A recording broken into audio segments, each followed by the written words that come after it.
दोस्तों, भारत के संगम नगरी प्रयागराज में महाकुंभ 2025 का आयोजन शुरू हो चुका है। वैसे तो महाकुंभ में कई तरह की ऐसी चीजें होती है जिसका दर्शन अपने आप में ही अलौकिक होता है, लेकिन जो एक चीज सबसे ज्यादा सम्मोहित करती है वो है नागा साधु। दोस्तों, नागा साधु का पूरा जीवन ही रहस्यमयी होता है। यह किसी को नहीं पता है कि ये नागा साधु रहते कहाँ हैं। कुंभ के आयोजन के समय नागा साधु अचानक से लाखों की संख्या में दर्शन देते हैं और फिर ऐसे गायब हो जाते हैं जैसे कि वो पहले कभी थे ही नहीं। दोस्तों, नागा साधुओं की इस रहस्यमयी जीवन के बारे में कई तरह की रिसर्च हो चुके हैं, लेकिन फिर भी उनके बारे में सही किसी को नहीं पता है। अब इसी रहस्यमयी यात्रा की एक कड़ी होती है अंतिम यात्रा। कोई नागा साधु जब अपना देह त्याग करके इस मृत्यु लोक को त्यागते हैं तो उनका अंतिम संस्कार कैसे किया जाता है? क्या यह आम आदमी के जैसा ही होता है या कहानी कुछ और ही है? आइए आपको बताते हैं सब कुछ आज के इस वीडियो में। हेलो एंड नमस्कार, मेरा नाम है प्रशांत और आप देख रहे हैं बेजोड़जोड़ा.com का यूट्यूब चैनल। दोस्तों, नागा साधु को सनातन धर्म का रक्षक भी कहा जाता है। ऐसा कहा जाता है कि इनके अस्तित्व में आने के बाद से लेकर अभी तक वह कई युद्ध भी लड़ चुके हैं और हर युद्ध में उन्हें विजय हासिल हुआ है। हर नागा साधु किसी न किसी अखाड़े से जुड़े होते हैं और इन्हें कोई भी आम दिनों में ढूंढने का प्रयास भी नहीं करता है।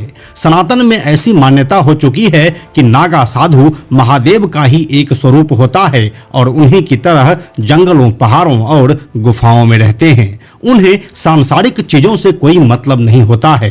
दिन रात वह महादेव का जाप करते हैं और अपनी अपनी तपस्या में लीन रहते हैं।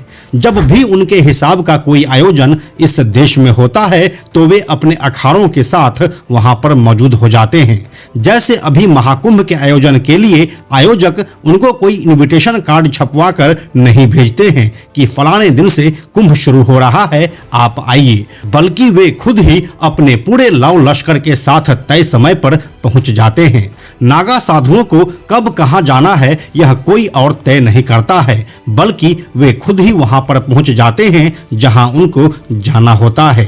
उन्हें इस बात से कोई फर्क नहीं पड़ता है कि देश या राज्य में किसकी सरकार है और किस सरकार में उन्हें कैसा मान सम्मान मिलने वाला है, बल्कि नागा साधु खुद को मान और सम्मान से ऊपर उठा चुके हैं और उन्हें इस बात से कोई फर्क नहीं पड़ता है कि कौन उनके बारे में क्या सोच रहा है। उन्हें जहां जाना होता है वह वहां पर जाते हैं और अगर रास्ते में कोई बाधा मिले तो वह उससे भी टकराना बखूबी जानते हैं। इन नागा साधुओं के लिए कोई सांसारिक बंधन नहीं है। उन्हें किसी को कुछ साबित नहीं करना है और ना ही उन्हें अपनी खुद की छवि आम जनता में बनानी है। एक नागा साधु हर एक सांसारिक बंधनों से मुक्त रहते हैं।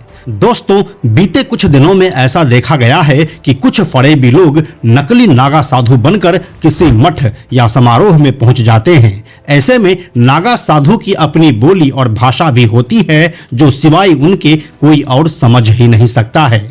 नागा साधु कोड वर्ड में बात करते हैं। इसके पीछे दो वजह है।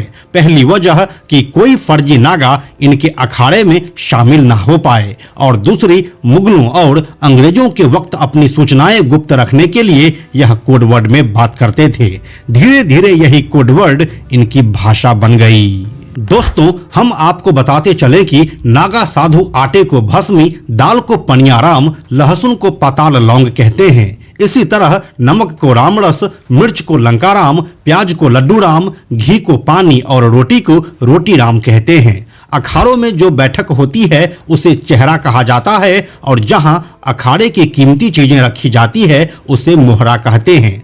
हर अखाड़े में चेहरा और मोहरा आमने सामने होते हैं और कुछ इस तरह से ही नागा साधु अपनी पवित्रता बनाए रखते हैं।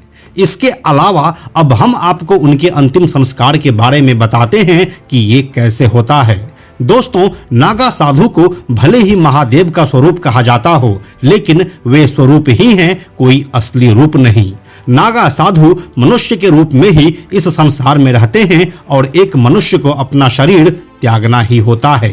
ऐसे ही जब किसी नागा साधु का निधन हो जाता है तो उसकी देह को सीधी स्थिति में बैठाने के लिए एक लकड़ी का ढांचा बनाया जाता है। फिर एक गड्ढा खोदकर उन्हें भू समाधि दे दी जाती है। नागा साधुओं को आम सनातनी की तरह जलाया नहीं जाता है।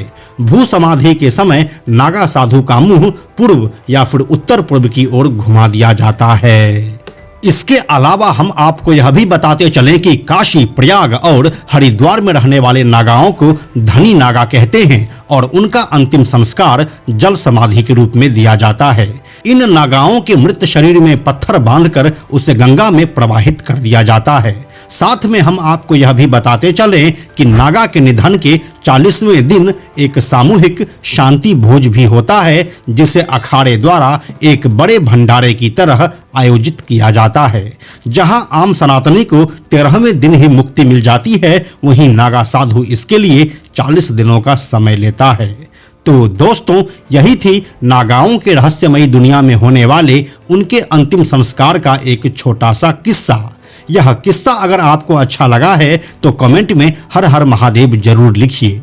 हम जल्दी मिलते हैं आपसे एक नए कहानी के साथ में हम आपको यह भी बताते चलें कि आप में से 97% ऐसे लोग हैं जो हमारे वीडियोस को देखते तो हैं लेकिन हमारे चैनल को सब्सक्राइब नहीं करते हैं। ऐसे लोगों से हमारी हाथ जोड़कर विनती है कि अगर आपको हमारे वीडियोस पसंद आ रहे हैं तो आप बेजोड़ जोड़ा के इस चैनल को सब्सक्राइब जरूर कर लीजिए। साथ ही बेजोड़ जोड़ा नाम से हमारा एक एक्स अकाउंट है, यानी कि ट्विटर अकाउंट है, आप उसे भी फॉलो जरूर कीजिए। यह वीडियो अगर आपको पसंद आया तो इसे लाइक और शेयर जरूर करें। आने वाले वीडियोस के लिए बेजोड़ जोड़ा को सब्सक्राइब करके बेल आइकन को टच करना ना भूलें। Thank you so much.